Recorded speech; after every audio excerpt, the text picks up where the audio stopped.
الحمدللہ والصلاة والسلام علی رسول اللہ۔ احباب گرامی، احادیث کا یہ 5واں لیکچر ہے اور اس میں بھی 2 احادیث بیان کی جائیں گی۔ تو سب سے پہلی حدیث کا جو ٹائٹل ہے وہ یہ ہے کہ وسوسوں کی حقیقت کیا ہے، یعنی یہ جو بے اختیاری طور پر ایمان اور یقین کے خلاف یا پھر گناہ کے بارے میں ہمارے دل و دماغ میں چلتے رہتے ہیں، ان کی حقیقت کیا ہے۔ تو آئیے حدیث سنتے ہیں۔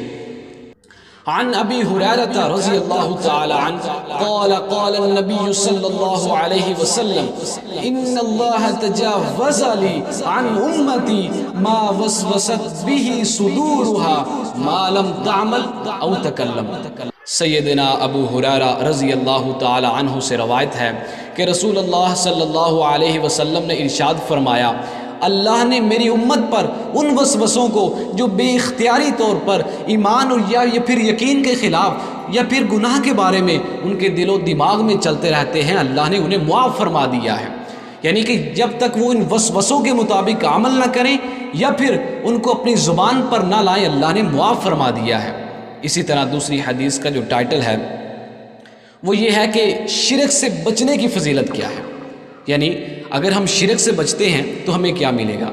عن عثمان رضی اللہ تعالی عنہ قال قال رسول اللہ صلی اللہ علیہ وسلم من مات لا یشرک باللہ شیئا دخل الجنہ۔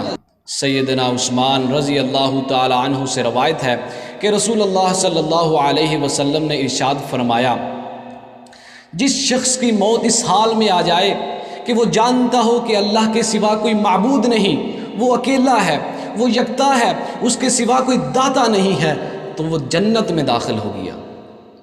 وما توفیقی الا باللہ۔